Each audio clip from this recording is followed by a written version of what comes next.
Speak your heart with Samina Peerzada में मेरे आज के मेहमान हैं आतिफ असलम। आपको कोई आइडिया नहीं है आज मैं कितनी एक्साइटेड हूँ। आइए मिलते हैं आतिफ असलम से। Atif, thank you so much. Thank you very much. You don't know what it means. I am a great fan. मैं तो कब से चाह रही थी कि तुम आओ और मैं तुम्हें बताऊं कि how much I admire you. Thank you very much. Thank you very much for. You've come a long way. Alhamdulillah. Yeah, mashallah. I remember जब पहली दफा जिंदगी में I met you. Alhamra, Indus Music के awards थे. जी जी. And I remember you came up to me and you gave me your CD. जी हाँ. And I looked at Usman, Piru, I call him. मैंने कहा Piru, this boy is going to go places. He said, how do you say that? I said, जितना confidence है ना इस बच्चे में, जी. he is going to make it. बस देख लें, आज देख लें. अल्हम्दुलिल्लाह. मेरी जिंदगी में आदत, दो गाने हैं जो बहुत इम्पोर्टेंट रहे हैं. एक आदत है और सर की ये पहाड़. जी. उनमें कुछ है. Do you know कि your voice, आपकी आवाज में एक हुक है, एक जो जो जाके सीधी दिल पे असर करती है. ये बताया था किसी ने? ये आपने ही मुझे बताया था. I met you on the flight. Yeah. And I remember you clearly saying it. और over the time लोग जो है मुझे बताते रहे, especially legends मुझे बताते रहे कि आपकी आवाज़ में कुछ ऐसी बात जो आपको दूसरों से मुनफरिद करती है. हाँ.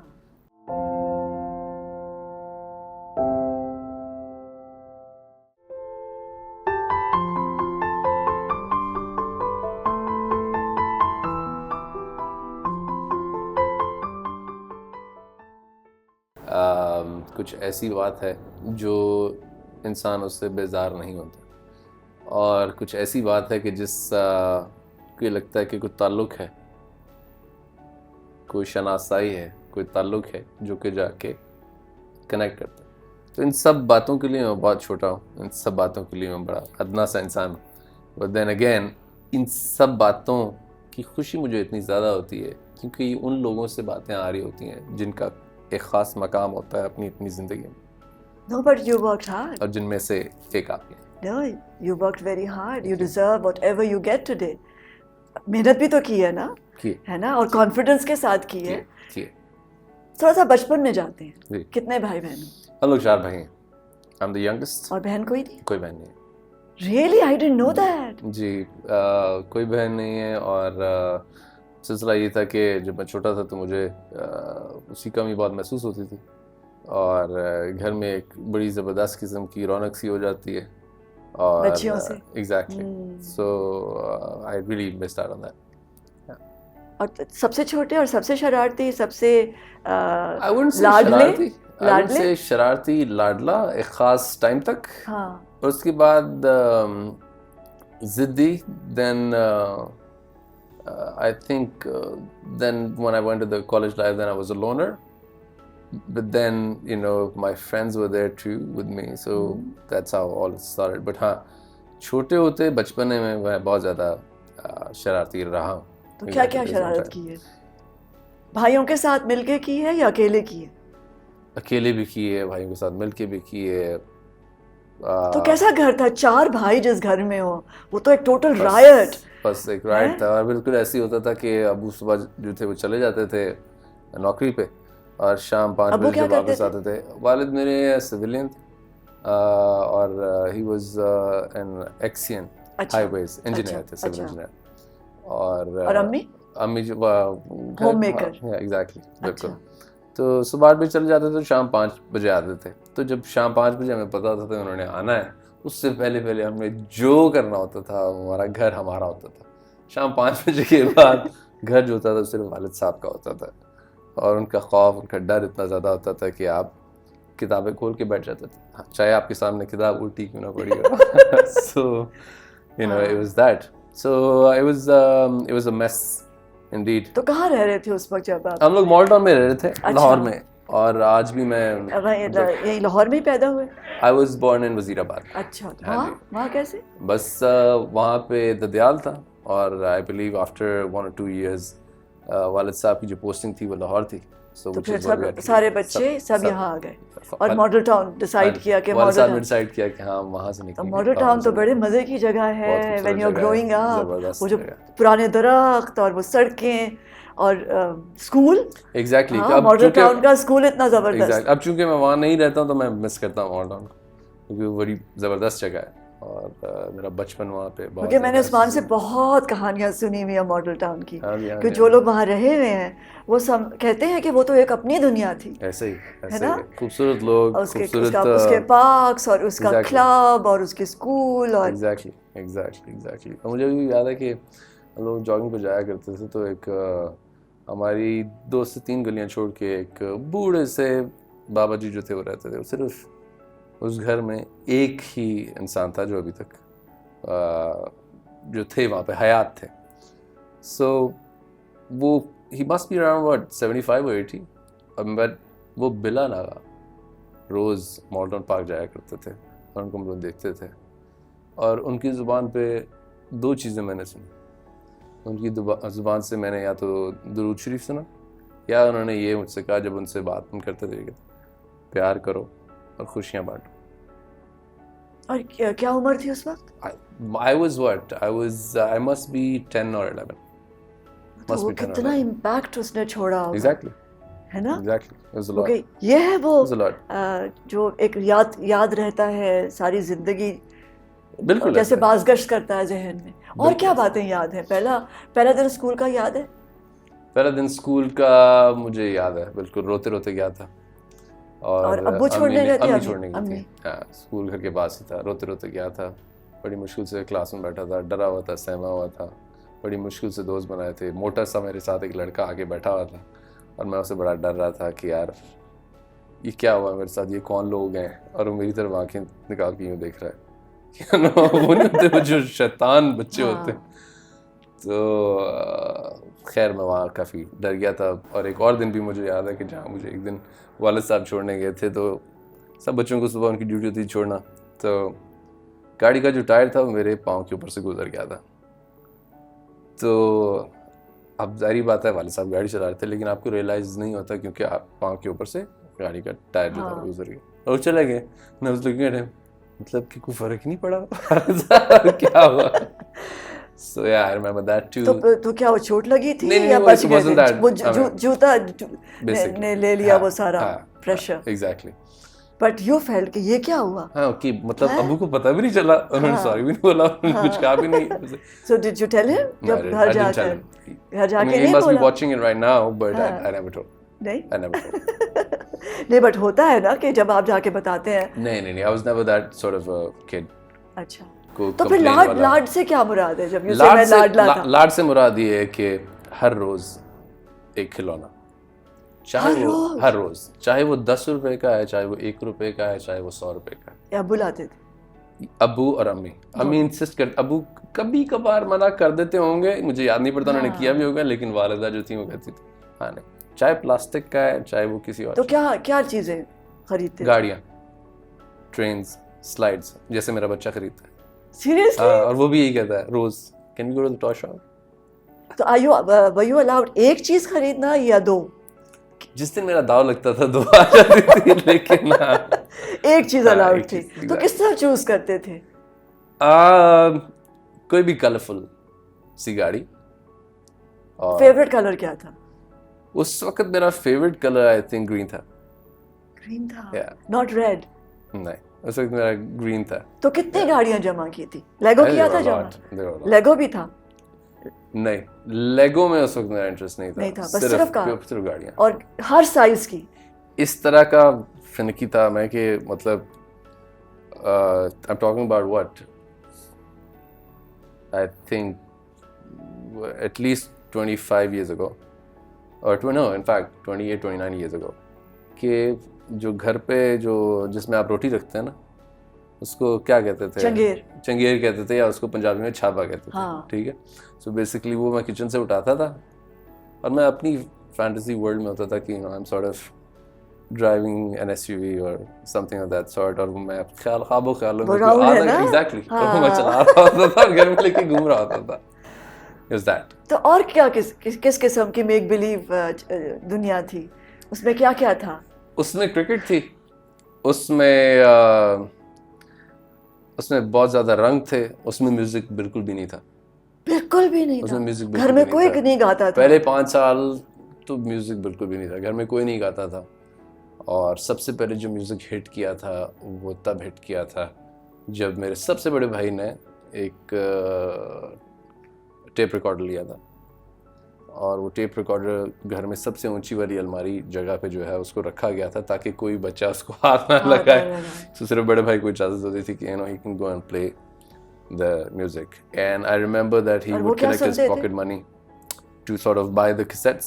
नहीं, वो क्या सुनते थे? So basically उनका टेस्ट था, उस वक्त जितने भी पाकिस्तानी और इंडियन गायक थे, टॉक अबाउट मेहदी हसन खान साहब, रफ़ी जी,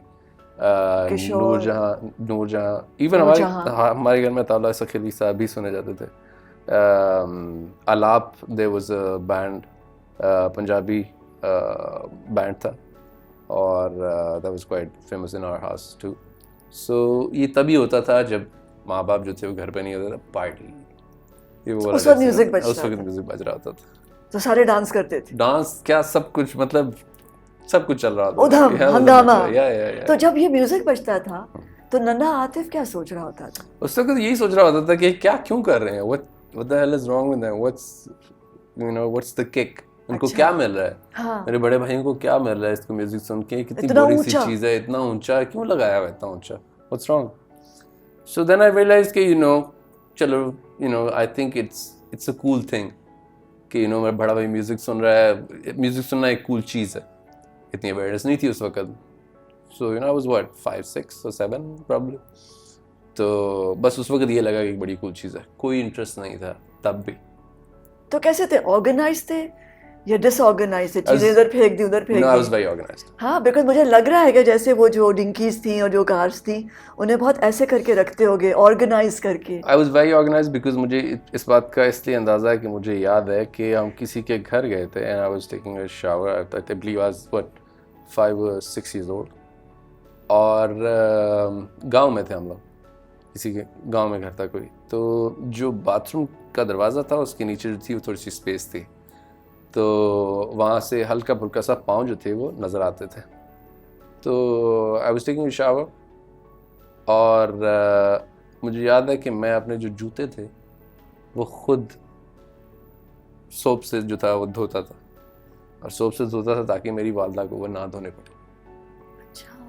सो जब मैं वो धोता था तो मैं बाहर आया तो अब मुझे वालदा बताती हैं कि हाँ एक वक्त की बात है कि आप अपने जो जूते थे वो तो आप खुद धोते थे।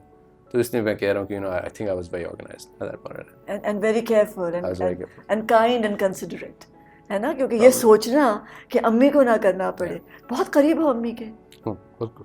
हाँ, आई थिंक हर बेटा होता है। हाँ, ये कुछ बेटे ज़्यादा होते हैं, प्रॉब्ली कुछ बेटे दुनिया में चले जाते हैं और कुछ बेटे बहुत ज़्यादा माँ के करीब हो जाते हैं। बिल्कुल ऐसे बिल्कुल ऐसे। तो अम्मी का पल्लू पकड़े रहते थे वो बच्चे थे तब तक जब तक अम्मी हज पे नहीं गई थी। अच्छा। अम्मी हज पे चली गई और 40 दिन के लिए गायब। First time and I was what 4 years old। Then you realize के and I realized ये क्या हुआ, खाला के पास छोड़ के गई। But then again I started calling my खाला अम्मी कि 40 दिन के लिए मुझे छोड़ के चली गई, क्यों छोड़ के गई हैं, ये कौन सी अम्मी करती है ऐसा। So और फिर जब मुझे खाला ने भी प्यार दिया and all of that, so but of course I mean आपको थोड़ा सा हल्का फुल्का होता है ना, थोड़ा सा आप फील करते हैं कि माँ है, खाला है, but क्या करूँ मैं। तो जब वो वापस आई I failed to recognize her। I was like कौन है। So अम्मी तो बहुत रोई होंगी। माम उनको थोड़ा सा बुरा लगा था of course, but then again ये मेरे बच्चा तो मुझे पहचान ही नहीं रहा। बिल्कुल ऐसी था। तो पर are you still attached to your खाला? I am attached to my खाला, of course। She's really उन्होंने काफी कुछ सिखाया मुझे लाइफ में। So how does she see you now? आप जब दोनों अम्मियाँ, एक मासी, वो भी माँ जैसी, और एक अपनी माँ। ये जो मासी हैं वो बड़ी फख्र महसूस करती हैं इस बात पे कि दुनिया है जो उनको आके बताती है कि प्लीज हमें एक दफा उससे बात मिलवा करो, दे, दिखा दो, दिखा दे। मिलवा दो। तो ये जब आदत हिट हुआ था, उससे पहले हम जरा कॉलेज में जाते हैं, जी। तो कॉलेज में कैसे थे? अच्छा, ये हो गया, लाडला हो गया, फिर जिद्दी हो गया। जिद किस बात पे होती थी? ये कि गाड़ी चाहिए? कॉलेज में या पहले? नहीं, पहले। पहले। यू सेड कि पहले मैं जिद्दी हुआ था। जिद इस बात पे होती थी, ओके, सो जिद ये कॉलेज तक तो नहीं गई ना जिद? कॉलेज तक नहीं गई जिद, ये स्कूल में ही रह गई? ये स्कूल में, स्कूल तक 8वीं 9वीं 10वीं। हाँ, तो किस बात पे जिद होती थी? जिद इस बात पे होती थी कि किसी ने मेरे साथ, like for example let's say नाइंसाफी की है, तो अपने राइट के लिए खड़ा होना, मुझे उस बात की जिद बहुत ज्यादा होती थी। तो ये भाइयों के साथ? नहीं, भाइयों के साथ होता था। भाइयों के साथ अगर भाई आके मुझे तंग करेगा और चढ़ेगा और और मैं उस पर तपूंगा, और तपने के बाद मैं जब माँ बाप के पास जाऊंगा, उनको बताने, अपनी सफाई पेश करूंगा कि ये हुआ है, दे वोंट बिलीव मी। और जब वो मुझे बिलीव नहीं करेंगे तो मुझे अजीब सा लगेगा कि यार मैं तो सच बोल रहा हूँ और मुझे यही सिखाया गया था कि हाँ सच बोलना है। तो हुआ क्या है? Where am I wrong? So वहाँ मेरी जिद जो है ना, बेसिकली उसका वो चिकना शुरू हो गया। उन्होंने कहा सॉरी नहीं कहते थे? सॉरी भाई की बात नहीं, आपको नहीं, जब मेरी गलती होती थी तब मैं कहता था, जब मेरी गलती नहीं मैं नहीं कहता था। आज भी ऐसे। तो कौन मनाता था फिर घर में सुलह सफाई के लिए कि पीस हो? अम्मी आके मनाती थी सबको, समझाना अम्मी ने? अम्मी है आके ना, मनाती क्या अच्छा जाने दो, कोई बात नहीं। एग्जैक्टली, बिल्कुल ऐसे ही अम्मी आके मनाती। भाई आके मनाते थे? भाई सबसे बड़े भाई जो थे वो बेसिकली, उनमें मेरे एज डिफरेंस बहुत था, तो इसलिए I was not very close to him at that point in time, लेकिन now I am very close to him. मेरे से जो बड़े वाला भाई था ना, उससे मेरी ज्यादा कितना फर्क है? 5 years। हाँ, तो फिर वो इजी हो गया था, वो आके हाँ, एक चिल पॉइंट कर पर यार, आके इजी हो तो जाए, हाँ, कुछ नहीं होता, कोई मसला नहीं है। हाँ, क्योंकि इसे शुरू में 5 साल लगता है बड़ा, Yeah. लेकिन कुछ अरसे के बाद when you're a teenager, फिर वो कोई इतना फर्क नहीं महसूस होता। Exactly. फिर क्या हुआ? कॉलेज में गए? कॉलेज में तो गया, किसने डिसाइड किया कि क्या पढ़ोगे? सोचा ये था कि क्रिकेट की तरफ मेरा बहुत रुझान था। I wanted to be a fast bowler और I was very good at it। और भाई बाकी भी चारों खेलते थे क्रिकेट? सब खेलते थे क्रिकेट, Okay. सब खेलते थे क्रिकेट, लेकिन और टीम थी मॉडल टाउन में क्रिकेट मॉडल टाउन में टीम थी। मुझे उठाने के लिए रोज तकरीबन हर संडे 5 बजे करीब गर्मियों में टीम मेरे घर के बाहर खड़ी होती थी और इस बात का इंतज़ार करती थी कि मेरे वालिद साहब कब फजर की नमाज मस्जिद में पढ़ने जाएंगे और पीछे से हम इसको हाईजैक करके ले जाएंगे। अगर किसी दिन सिर्फ यू हैड द टीम, बाकी भाई नहीं थे टीम का हिस्सा? बाकी भाई नहीं थे टीम का अच्छा। हिस्सा। हाँ जी।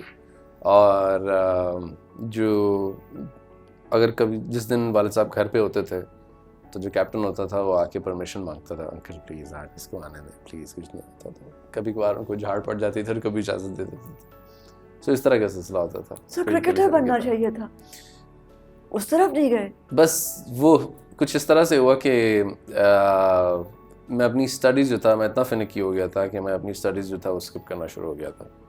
मतलब फॉर एग्ज़ाम्पल मेरा एक छोटा सा टेस्ट था, मुझे पता चला था कि हाँ यार सरगोदा टीम के लिए मेरे नेट्स हो रहे हैं, तो मैंने नेट को प्रेफर किया ओवर द टेस्ट। तो वो वालिद साहब को पता चला, तो वालिद साहब को जो पता चला उन्होंने कहा बेटा पढ़ाई पहले। He was right, but then I was selected for the under-9 cricket team, but I couldn't play because my parents said उसमें कुछ नहीं रखा हुआ, आप पढ़े। I gave up on that. तो क्या बनाना चाह रहे थे पेरेंट्स? Engineer सोचा यही था। So I ended up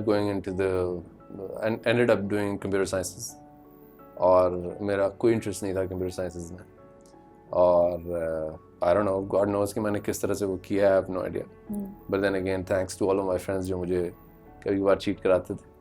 So वो वक्त था, वही बड़ा अमेजिंग था।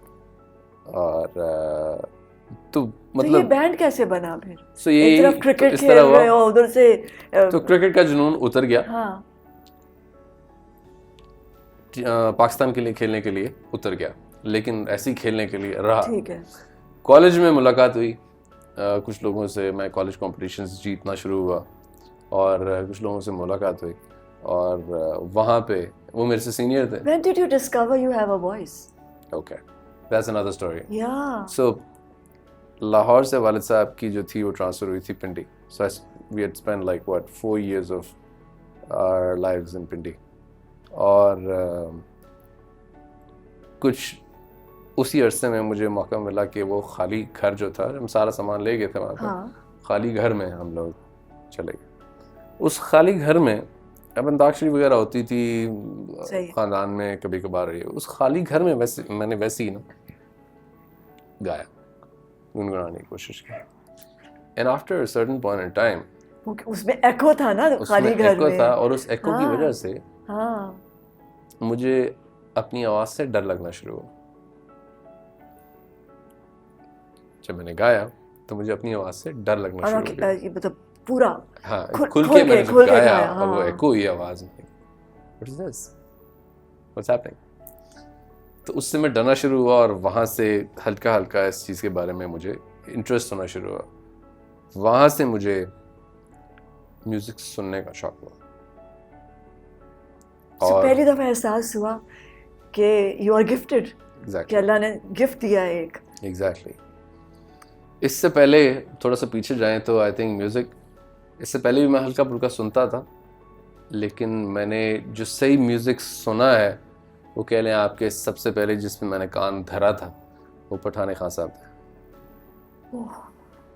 तो उनके what a pure soul, what an amazing soul. उन्होंने जो कलाम पढ़ा था मेरा क्या बात थी उनकी, उस पे मेरा सबसे पहले कान पड़ा था. I can understand. और वो मेरे एक दोस्त ने मुझे इंट्रोड्यूस कराया था and I heard it and my brother was like कि ये तो छोटा है भाई, तो ये क्या सुन रहा है. ये यार फरीद कबूल करे, सरकार भी तो, सुल्तान भी तो, ये क्या सुन रहा है, इतने छोटे को ये किस चीज़ की क्या समझ आ रही. वहाँ से फिर लॉ लगना शुरू हुई. वहाँ से पता चलना शुरू हुआ कि नहीं, there are other things in life, और भी काफ़ी कुछ है करने को. खैर फिर कॉलेज में गया. कॉलेज में बहुत ज़्यादा दोस्त यार मिले, बने. होता ये था कि आतिफ़ को कहा जाता था कि आतिफ़ को अगर ढूंढना है तो जहाँ कहीं 6-7 लड़कियाँ दायरे में यूँ बैठी होंगी, उनके बीच में कहीं आतिफ़ बैठा होगा. तो क्या कहानियाँ सुनाते थे या सुनता था? अच्छा, सुनते थे, सुनाता नहीं, गाना नहीं सुनाते थे, कहानियाँ सुनता था.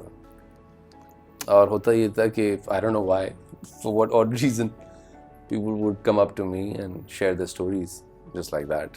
I don't know for what odd reason. मैं आज तक नहीं इस बात को figure out कर सका. और उनके जो बॉयफ्रेंड्स होते थे वो इनसिक्योर होते थे और फिर वो कहते थे कि तुम उसके पास क्या लेने जाती हो. और मैं था बेसिकली उनको यही बताता था कि probably you should do this, you should do that, I was not a guru at it or something, but लेकिन मैं उनको ये बताता था कि यार it's okay, किसी को अंडरस्टैंड करें, किसी को मत अंडरस्टैंड. जो जितनी मेरी वो कैपेसिटी थी, जितना दिमाग था, मैं उनको बताता था, लेकिन वो इनसिक्योर होना शुरू हो जाता. So that was the reason people would start come up to me and talk to me like that. और I think girls are more comfortable with boys जो उनको कॉन्स्टेंटली ये रिमाइंड नहीं करें कि वो एक लड़की है. Correct. I think that's what, कि आप जब दोस्ती ही उसी बंदे से होती है जो कॉन्स्टेंटली ये ना कहे कि तुम एक लड़की हो एंड कॉन्शियस ना कराए. एग्जैक्टली. और इस बात दोस्त बन जाता है. एग्जैक्टली. और इस बात की कॉन्शियसनेस कि आपको किसी चीज़ का मतलब नहीं है. आप कॉलेज में एक ही यूनिवर्सिटी में हैं, आपको किसी चीज़ का मतलब नहीं है कि आप you're not getting into a relationship or something and no one is asking you for a relationship basically. जब इस बात का एहसास आपको होता है तो probably शायद it means. तो फिर इस दौरान ये बच्चियों से बातें करते करते बैंड कहाँ से आया?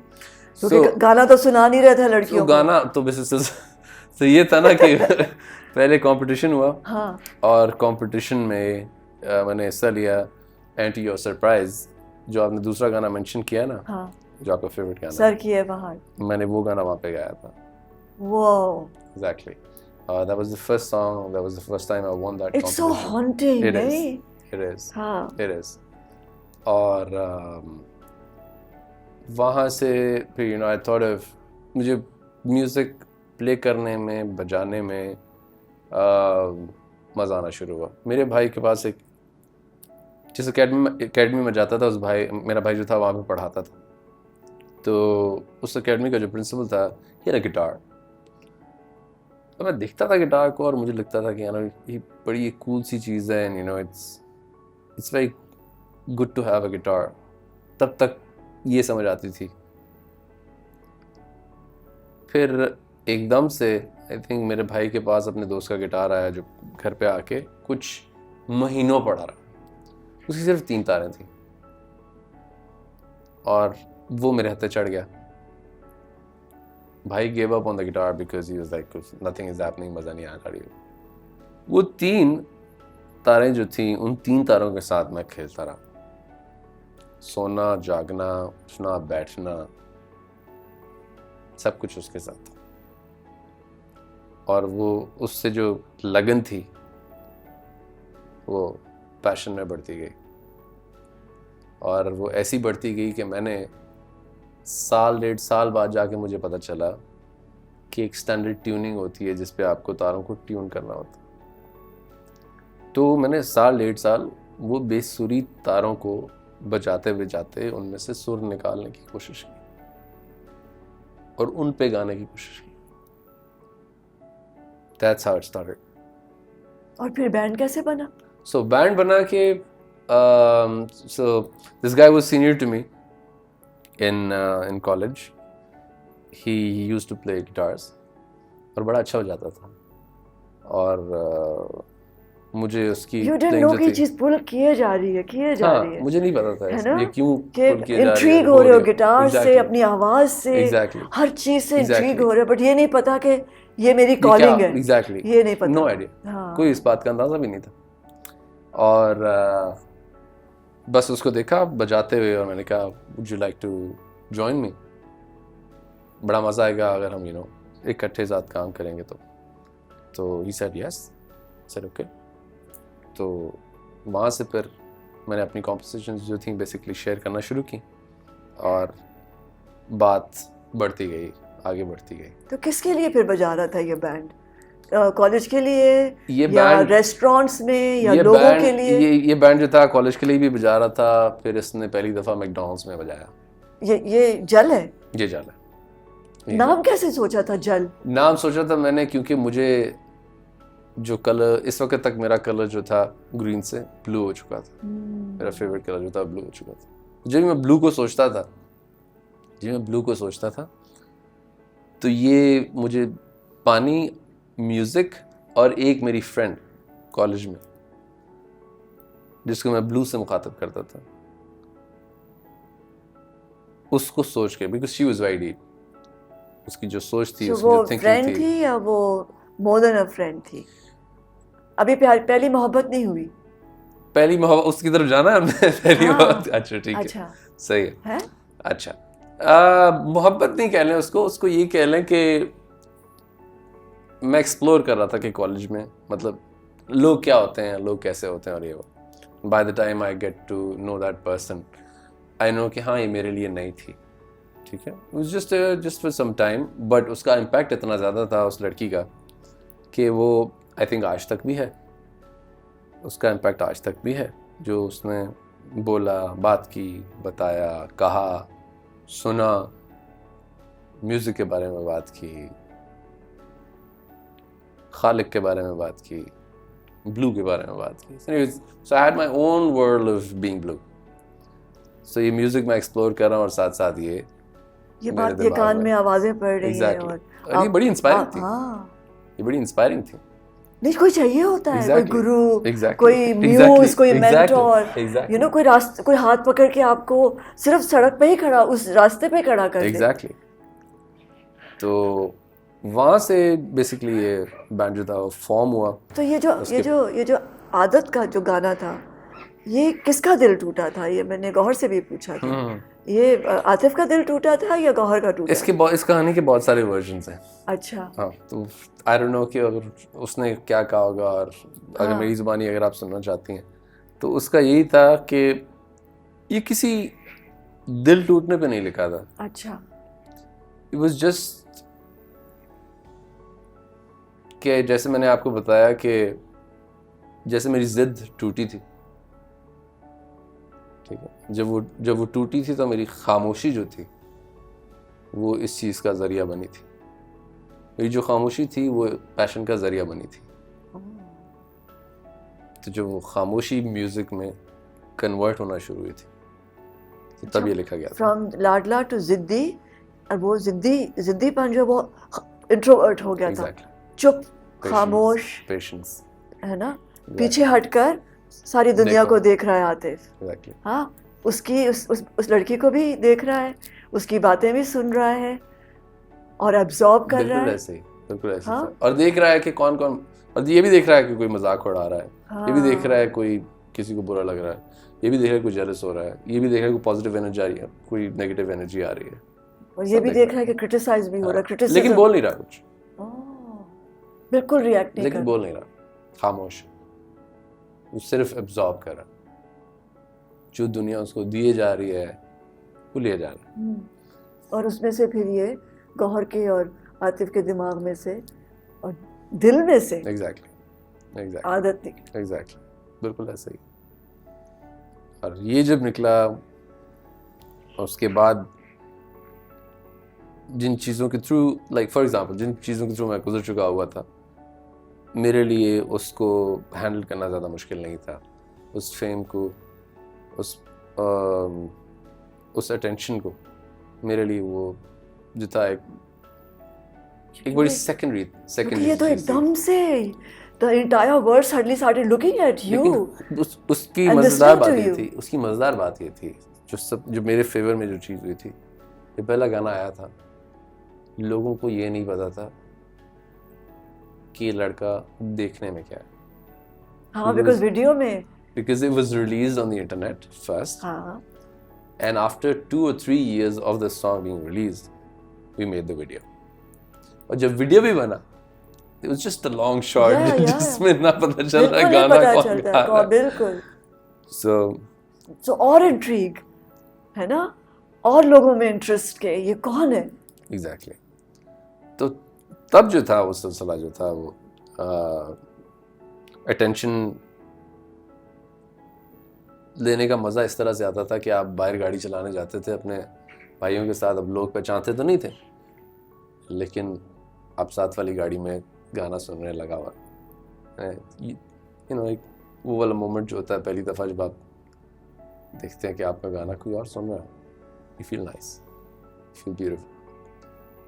दूसरी दफ़ा आपको मोमेंट आता है रेडियो पे आपका गाना लगा हुआ, आपने स्विच ऑन किया, रेडियो पे गाना लगा हुआ, अच्छा someone is listening to my song, wow that's good.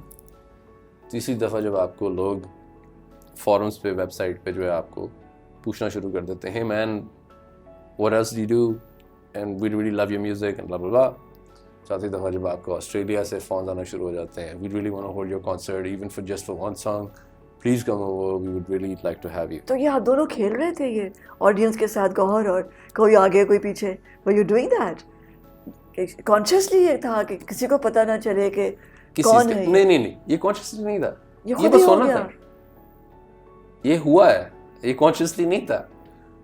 I never planned anything till date. Okay. I mean, कोई प्लानिंग नहीं है, because I don't think so कि इसका कोई क्राइटेरिया है या इसका कोई फॉर्मूला है कि आप ये कर लो तो आपका गाना सक्सेसफुल हो जाएगा, आप ये कर लो तो आपको फेम ज़्यादा मिल जाएगा. I don't think so. तो ये जल कितने अरसे रहा band together? I think it was for good 3-4 years. और कितना म्यूजिक बनाया साथ? कह लें कि we almost made 6 to 7 songs together. और फिर अलग क्यों हो गए? अलग क्यों हो गए, इसके बहुत सारे रीजंस थे. सिलसिला ये था कि मेरा जो भाई था बेसिकली ही वाज मैनेजिंग अस, और ये भी ही वाज मैनेजिंग अस क्योंकि he was working for a marketing company at that point of time. और हमने, जो मेरी बात हुई थी गौर से, मैंने उसे कहा कि यार क्या करना है, I think people have really started calling us up now, they really want us, हमें शोज करने चाहिए, अब क्या करना. कहते हैं हाँ ठीक है, अपने ऐसा कर, अपने बेशक अपने भाई से बात कर ले, because I think he works for marketing company, तो उससे बात कर लें। तो मैंने बात की, उसने कहा ठीक है, I leave my job because it's quite a thing, I think full time job है तुम लोगों की, तो पैसे तुम लोग जब कुछ बनोगे तब बात कर देना। तो you like yeah that's a good idea, that's fine, so he was there too. अब वो उसने मैनेज करना शुरू कर दिया काम वगैरह, and after a couple of months you know कुछ इस तरह का सिलसिला हुआ कि he came up to me and he said कि यार आई थिंक हम लोग इस तरह साथ काम नहीं कर सकते। क्यों, क्या हुआ, वजह क्या हुई, why you behaving like that? मेरा भाई भी मैनेज करेगा, तुम्हारा भाई मैनेज कर रहा है तो मेरा भाई भी मैनेज करेगा। मैंने कहा अच्छा, tell me one good reason. So I can got to know that, ये पता चला कि तुम्हारे घर में ज़्यादा पैसे जाएंगे और मेरे घर में कम पैसे जाएंगे। It was about that then. So I felt really, I mean, I got ticked off. मैंने कहा ये कैसी बात है। अब भाई ने जो था उस वक्त अपनी जॉब छोड़ी थी, मैं भाई को क्या बताता, मैं उसको क्या कहता कि यार क्या करें। तो मैंने भाई को इस तरह से बताया। सो ही सेड कि यार अच्छा चलो ठीक है, I think I don't know what to do right now. अब मुझे तो नहीं पता तुम लोग क्या चाहते हो, बट इससे ज़्यादा जो चीज़ मुझे बुरी लगी थी, जो अजीब लगी थी, मैं अभी भी कोशिश कर रहा था कि किसी ना किसी तरीके से काम जो है वो साथ होना चाहिए, और हो जाए तो अच्छी बात, क्योंकि मैं आई बी द लास्ट पर्सन जो कि किसी से नाता या ताल्लुक़ तोड़ता है। मैं जोड़ने में पहल करता हूँ, मैं तोड़ने में कभी पहल नहीं करता, किसी के साथ ताल्लुक़ तोड़ने में कभी पहल नहीं करता। I be the last person. So what happened was कि there was a show जिसकी क्यूरी जो थी, अब इस वक्त मेरा भाई मैनेज नहीं कर रहा, उसने छोड़ दी, उसने वापस अपना ऑफिस का काम शुरू कर लिया। मैंने शुरू किया, मुझे कॉल्स आना शुरू हो गई और उन्होंने कहा जी there is a concert which is happening on this date. So अब 2 महीने से हम लोग बात नहीं कर रहे आपस में। I called him up and I said, listen यार, इस तरह से कुछ अलग अलग होगी, कुछ नहीं होगा, let's work together. There is a curie on the 19th of this month. Let's rehearse and let's play. He came 2 days for the rehearsals. He was there. He was rehearsing with me. The 3rd day he says कि यार पैसे कहाँ हैं? I was like, I have not received anything yet, but जब मुझे मिलेंगे मैं तुझे ज़रूर दूँगा। अच्छा अगर ऐसी बात है यार तो ठीक है। I think on the same day मुझे ना कराची से एक टेलीविज़न शो की ऑफ़र हो रही है, वो लोग जल को बुला रहे हैं, तो मैं तो जल को रिप्रेजेंट करने जा रहा हूँ उधर। क्या how can you go like that? मतलब हाँ, मैंने कमिट किया है और मैंने तुझे पहले बताया था, पोस्टर्स छप चुके हैं, अब ये सब कैसे होगा? नहीं तो सारा बर्डन मेरे पे आ जाएगा। कहते यार तू देख ले, तुझे क्या करना, मुझे लगता है बैंड के लिए टीवी कवरेज ज़्यादा ज़रूरी है।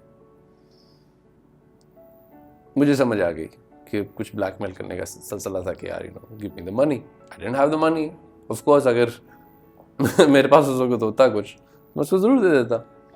सो at the end of the day what happened was कि you know I figured out कि अब ये 2 से 3 दिन तक जहाँ पे नहीं आएगा, I will have to do this on my own. कर आके मैंने बच्चों के साथ रिहर्स करना शुरू किया, यू नो गाने सिखाए उनको एंड ऑल ऑफ दैट, सब मैंने रिहर्स किया। पता चला कि वो गया उस चैनल पे, उस टीवी चैनल पे, और उस टीवी चैनल पे जाके उसने उनको ये बताया कि मेरे घर में डेथ हुई, मेरे घर में डेथ हुई है जिसकी वजह से मैं नहीं आ सका। उस वक्त मोबाइल फ़ोन्स नहीं होते थे। So I receive a call on my landline, I pick up the phone and he goes, मैं अहमद अली भट्ट बात कर रहा हूँ। No exposure of me ever talking to no Ahmed Ali Bhatt, मेरी कभी उससे मुलाकात नहीं होती। अहमद अली भट्ट बात कर रहा हूँ, क्या आप आतिफ असलम बात कर रहे हैं? मैं कहा जी मैं बात कर रहा हूँ। आपके पास क्या प्रूफ है कि आप आतिफ असलम बात कर रहे हैं? So I had to sing a song to prove him कि मैं बात कर रहा था। So whether it was Ahmad Ali Bhatt or it was someone from there channel, जो कि उनका कोई रिप्रेजेंटेटिव था। मुझे फ़ोन करके उन्होंने कहा कि इस तरीके का ये वाला सिलसिला है, ये बंदा जो हमारे सामने बैठा है, ये आपका जो गिटारिस्ट है, ये मैं कह रहा है कि आपके घर में कोई डेथ हुई। मैं कि जी I am sorry, God forbid, ऐसी कोई बात नहीं हुई, मेरे घर में अल्हम्दुलिल्लाह सब ठीक ठाक हैं। ये जो बंदा आपके सामने बैठा हुआ है ये झूठ बोल रहा है आपसे, ये सच नहीं बोल रहा, मेरे घर में सब कुछ ठीक है, सब खैर है। फ़ोन बंद।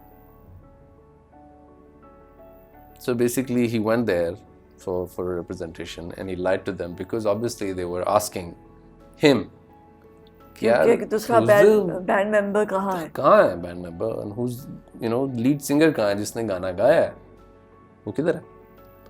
तो उसने कहा कि उसके घर में डेथ होगी, वो नहीं आ सकता। उन्होंने कंफर्म किया नहीं। So probably they took the tickets away from him, the hotel and all of that, कि आपने हमसे झूठ बोला है तो प्रोग्राम नहीं हो सकता, हमारा तो इतना खर्चा हुआ है and all of that. Whatever must have happened, I don't know, but he lied to me.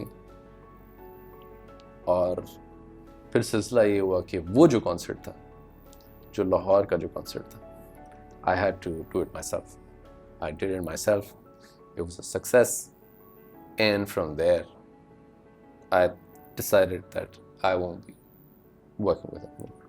So जल किसका था फिर? अब आप कॉपीराइट की बात करें? हाँ, so basically अनफॉर्चुनेटली इस मुल्क में कॉपीराइट एक्ट जो है वो है लेकिन इम्प्लीमेंट नहीं होता। तो फाइल्स होते गए, केसेस होते गए। अजीब बात ये है, दोनों की एल्बम रिलीज हुई, दोनों की एल्बम में सेम गाने, और ये कहीं नहीं हुआ पूरी दुनिया में, है ना? वो जल और जलपरी हो गया। Exactly. So, जलपरी किसका था? So basically जलपरी was the name of my album. And your album. Yeah. और मैंने अपने नाम से उसको करना शुरू कर दिया। मैंने कहा कि यार अगर मेरे अंदर सच्चाई है और मेरे अंदर वो पैशन है और मैं अगर सच पे खड़ा हूँ तो मुझे इस नाम की ज़रूरत नहीं। मेरा जो काम है वो बोलेगा। Because that's when I met you. जो exactly. the CD you made. Exactly. Jalpari. Exactly. Have you forgiven him? I have. Are you friends again? I have. I think I've met him a couple of times. Do you ever meet again? Of course. Of course. आप एक कहीं इकट्ठे भी हुए थे आप? हम लोग बल्कि इनफैक्ट फरहान आप और इनफैक्ट हुए थे, बिल्कुल हुए थे। It's just that मुझे ये लगता है कि वक्त एक ऐसी चीज़ है जो आपको बहुत कुछ सिखा देती है। शायद इंसान को। So when you met क्या हुआ? क्या उसने what did he say? क्या हुआ था? Did you ask him कि ऐसा क्यों किया? Okay, he regretted it. He regretted it, and he said. When I asked him, he says I miss him. Yeah. He misses you. Yeah. No, I mean. Huh? He's a great player. So मुझे उसके साथ music करने में बहुत मज़ा आता था। हाँ। और जब उसने आके ये मुझसे कहा कि यार आई रिग्रेटेड कि यार इस तरह से ये हुआ था और इस तरह से, I felt a little awkward because मुझे ये लगा कि यार मैं उसको समझाया भी था, मैंने उसको बताया भी था कि जो इकट्ठे काम करने में मज़ा आएगा उसकी बात कुछ अलग ही होगी, ठीक है? और जब वक्त गुजर जाएगा उसके बाद किसी को इस चीज़ का एहसास नहीं होगा, किसी को इस चीज़ के बारे में, किसी को इस चीज़ की ज़रूरत नहीं होगी, कोई सुनना नहीं चाहेगा। क्योंकि आई थिंक जवानी में वो होती है ऐसी सरफिरी, है ना? यू मेक मिस्टेक्स बिकॉज़ उस वक्त आप correct, and I don't blame him for that. It's alright, he wanted to do his own thing and it's alright. So करना चाहता था, वो कर रहा है। आई मीन माशाल्लाह से he is working well for himself. तो कैसे फॉरगिव किया था? How did you start? कितने अरसे रहे थे अलग अलग?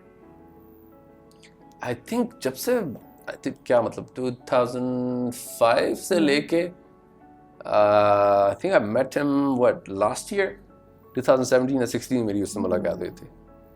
एंड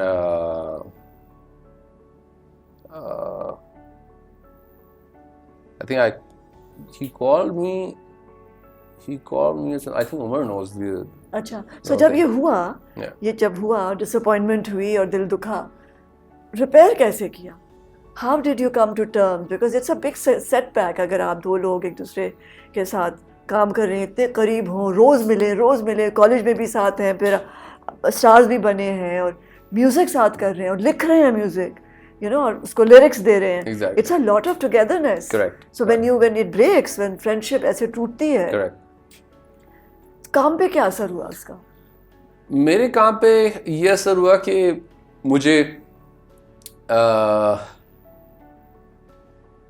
मैं क्योंकि ज़्यादा लोगों में घुलता मिलता नहीं था, मैं इतना सोशलाइज नहीं करता था, मेरी एक अपना सा एक बबल था, दुनिया थी, और कोई फैमिली बैकग्राउंड भी इससे रिलेटेड नहीं था. सो बिल्कुल खामोश रहे, बिल्कुल खामोश रहा. कोई कन्फ्रंट नहीं किया? मुझे याद है कि अगले दिन, जिस दिन ये ब्रेकअप हुआ था, आई थिंक अगले दिन न्यूज़पेपर में कुछ ऐसा, मतलब फ्रंट पेज था, और उसमें कुछ ऐसा लिखा हुआ था कि मेरे बारे में कुछ गलत लिखा हुआ था कि मेरी वजह से टूटा. अच्छा. मेरी वजह से टूटा. जो मैगजीन उठा के देखो कि आतिफ की वजह से टूटा, because Atif wasn't giving any sort of interviews. कोई इंटरव्यूज नहीं दे रहा था, मैं कोई किसी को कुछ नहीं बता रहा था कि ये हुआ, बिकॉज मुझे लगता था कि यार मुझे क्या मिलेगा किसी पे कीचड़ उछाल के, मैं क्या किसी को सफाई दूं कि ये हुआ था, और कोई मुझे आके ये कहे कि बिल्कुल चुप हो गए. खामोशी. I believed in it, whatever I'm saying, it's not a dialogue. I believed in the fact that my work will prove them wrong.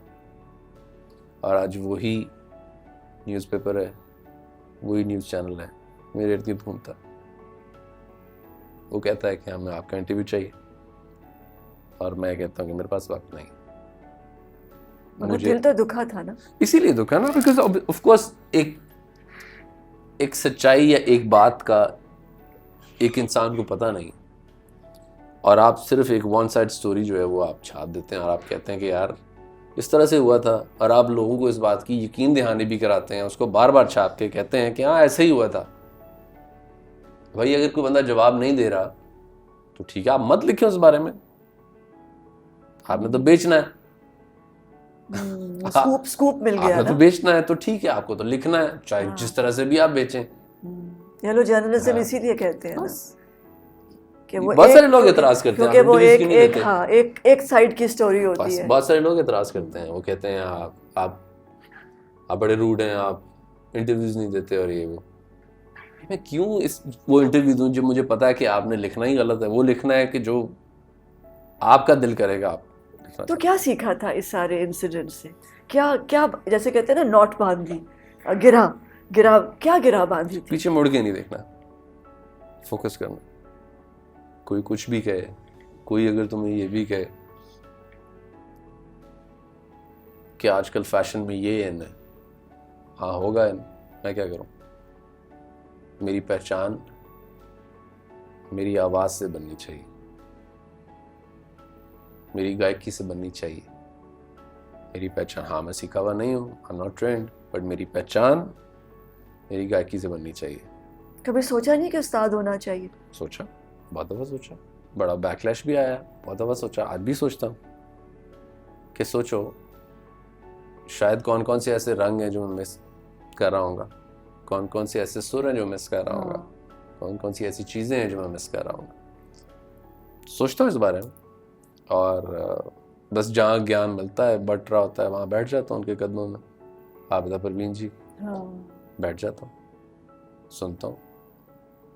सोबत में उनके सुर, उनकी सोबत में सुर, और उनकी सोबत में ऐसी लौ है कि जो आपको साथ बहा लेके जाती है. और वक्त का पता ही नहीं चलता कितने घंटे आप बैठ गए उनके पास, है ना. ऐसे. और कौन लोग हैं जिनकी सोबत में बैठना अच्छा लगता है? अमजद इस्लाम, फिरदौस जमाल साहब,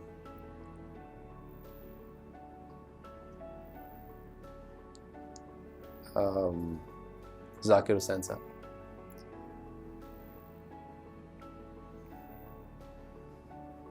और काश अगर खान साहब नुसरत अली खान साहब जिंदा होते हैं तो उनकी सब. He was so delightful. Nusrat Fateh Ali Khan साहब के पास बैठ के इतना मजा आता था. He was so beautiful, he was Yeah. so innocent. वो एक और ही सोल था. करेक्ट. वो कुछ और थे. वो जैसे मैं समझती हूँ कि मुझे कभी कभी उनके मैनेजर पे बहुत गुस्सा चढ़ता है. ऐसे करके गुस्सा चढ़ता है कि काश. बस it's not a perfect world. Yeah. That's what it is. यही सोचा उस वक्त जब आपने कहा था क्या सोच के गिरा बांधी. यही सोचा कि it's not a perfect world and not everyone is going to be in favor of you. They're not going to talk good about you. It's all right. What keeps you going? Every day, every day, every day, every day. Okay. कि कुछ ये तो सारी कानों में आवाज़ें पड़ती है ना कि सीखे हुए नहीं हो और ये अपने आप को क्या समझता है और ये चुप क्यों है और ये कुछ बोल क्यों नहीं रहा. I think मेरा जो ताल्लुक है ना, मेरा जो ताल्लुक है मैं उसको एस्टैब्लिश करने में लगा हुआ हूँ और लगा रहूँगा. ये कब एहसास हुआ था? अदर देन दैट रूम, वो खाली घर में और फिर पठाने खान की आवाज़. बट ये ज़ाहिर ही कब ज़ाहिर होता है ना? ये ज़ाहिर कब हुआ कि आई थिंक ये ज़ाहिर होना शुरू हुआ जब मुझे नमाज पढ़ने में मज़ा आया. ये ज़ाहिर होना शुरू हुआ तब जब मैं कुरेदना शुरू हुआ कि मौसीकी आपको कहाँ से कहाँ लेके जा सकती है. ये ज़ाहिर होना शुरू हुआ तब कि सूफिया औलिया का कलाम क्या चीज़ है. ये तब ज़ाहिर होना शुरू हुआ जब मैंने मस्जिद में किसी बुजुर्ग के पाँव में जूते डाले. ये मुझे तब ज़ाहिर होना शुरू हुआ जब मैं किसी बच्चे को देखा और मैं उसके साथ बेवजह हंसना शुरू हो गया. स्टुपिडिटी. उसमें भी मौज थी क्योंकि वो मौज में मिस करना शुरू हो गया था. जब मैं कुछ बन गया था वो मौज जो थी वो मिस करना शुरू हो गया था. आज भी वो मिस करता हूँ. तो मुझे उस मौज की तलाश, वो जो एक बिल्कुल केयरफ्री जो होता है ना इंसान. एग्जैक्टली. मुझे उस मौज की तलाश जब कोई फिक्र नहीं होती एग्जैक्टली कि इतना चार्ट से पहुंचना है, वहां पहुंचना है, ये इतनी बड़ी हिट देनी है. एग्जैक्टली. Beyond all that. और मैं आई थिंक उसमें लगा रहूंगा, उस जुस्तजू में हूँ. तो जब ये जाहिर हुआ रोए थे? बिल्कुल. ऑफ कोर्स बहुत रोए थे. क्योंकि जब वो जब आपका वो परफेक्ट सा जब आपके सेंटर में जाके लगता है ना, जब आपको पता होता है ये परफेक्ट है. एग्जैक्टली. आपकी पूरी हस्ती जो है, दैट इज अ मोमेंट जब आपको बहुत रोना आता है. करेक्ट. क्योंकि यू गेट कनेक्टेड. करेक्ट है ना? करेक्ट. बस इसी की जस्तजू में, इसी चीज में लगा हुआ कि अक्सर मेरे दोस्तों से ना मेरा सवाल ये होता था कि यार why are we here in this world? हम लोग क्यों एग्जिस्ट करते हैं, हमारी एग्जिस्टेंस. और ये जो है ये बीज उस लड़की ने बोया था. ये बीज उस लड़की ने बोया था, है ना? हाँ. जहन में डाला था कि आस्क क्वेश्चंस. हाँ. गौर व फिक्र करो. डाला था. पूछो. बिल्कुल ऐसे. जानो. एग्जैक्टली. और आई थिंक उसी ने मुझे ज़ोहद का कॉन्सेप्ट भी बताया था. वो कॉन्सेप्ट कि जब आप अपने नफ्स को अपने काबू में करने की कोशिश करते हैं और उसको एक ट्रैक पे रखते हैं, और ना लेफ्ट देखते हैं ना राइट देखते हैं. परफेक्ट तो नहीं होता इंसान, लेकिन उसी ने ज़ोहद का कॉन्सेप्ट जो था मेरे अंदर डाला था. क्योंकि we never used to go out. हम लोग सिर्फ कॉलेज में मिलते थे. बड़ा खूबसूरत था वो जो महीने थे, वो बहुत खूबसूरत थे. उसका वहाँ मौजूद होना, उसका वहाँ से जाना, उसका सेमेस्टर ख़त्म होना, उसका वहाँ से जाना बड़ा खूबसूरत था. तो कोशिश नहीं की कि उसको रोक लो? नहीं. बड़ा इंटरेस्टिंग ये था कि जिस दिन मैंने उसको बताना चाहा कि मुझे वो पसंद है, उसने मुझे ये बताया कि मेरा निकाह पहले से हो चुका है, 1 साल पहले हो चुका था.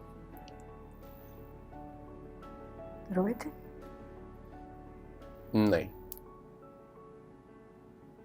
क्योंकि ऑफ कोर्स उस वक्त ये थोड़ी सोचा था कि I want to have a life partner और समथिंग. वो सिर्फ ये था कि हाँ मुझे अपनी फीलिंग बतानी थी किसी को, और मैंने आके सिर्फ उसको एक तो एक्साइटमेंट जो होती थी वो पहले ही अपने अंदर दबाई होती थी।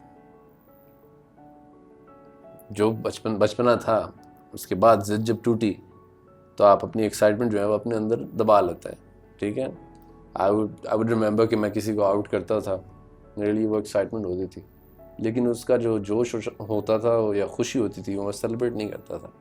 सो I till date I don't know how to celebrate. मैं यही पूछना चाह रही थी, जो इतना कुछ मिला है तो उसको सेलिब्रेट नहीं करते हो? I don't know how to celebrate. तो पागलों की तरह कभी खुशी से नाचे नहीं हो? नहीं। सारा कैसे आगे जिंदगी में फिर?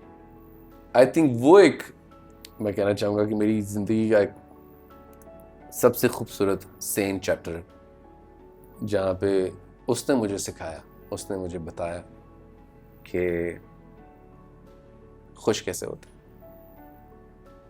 उसने मुझे बताया कि छोटी छोटी स्टूपिड हरकतों में भी खुशी होती है। उसने मुझे दिखाया कि ज़रूरी नहीं है कि हर इंसान को एक ही तराजू में तोला जाए। दुनिया में और भी बहुत सारी चीज़ें हैं जो कि खूबसूरत हैं, और भी वजह हैं जिनकी वजह से जिया जाता है। So she was the one who basically told me. So ये शख्स जिसने एक बबल है उसमें वो रह रहा है, उसने बाहर की सारी आवाज़ें बंद कर दी हैं, जो कुछ हो रहा है उसको बस समो लिया अपने अंदर और खामोश, जहाँ मर्जी से जो कुछ भी हो रहा है। आई कैन इमेजिन कि जब कंट्रोवर्सी होती है कितनी तोड़फोड़ होती है ना अंदर, और उसको खामोशी से झेल लिया और बिल्कुल एक कह रहे जैसे वो जो ब्लू था वो क्वाइट हो गया। ऐसे ही है ना, समंदर क्या अपने अंदर कितनी ज्यादा चीजें लिए समाये बैठा है ना।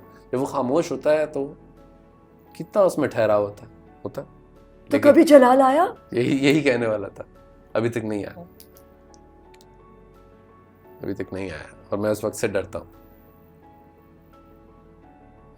आई कैन सी दैट कि अगर आप इतना कुछ अपने अंदर समोते रहेंगे और अपने आप वो एक लेवल है ना। Correct. इंसान के अंदर हर चीज़ है। इंसान अगर एक बहता दरिया है या एक समंदर की लहर है, वहाँ वो तूफान भी है, बिल्कुल ऐसे, तो ज्ञानी भी है, बिल्कुल ऐसे। तो डरते हैं उससे? बिल्कुल डरता। क्यों? खाम में क्या चीज़ बुरी लगती है? बुरी क्या चीज़ लगती है जनरली? हाँ, जिस पे गुस्सा आता है।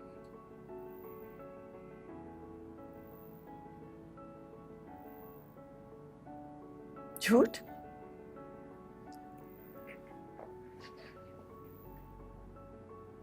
ओपिनियंस। किससे? लोगों की ओपिनियंस। इससे गुस्सा आता है?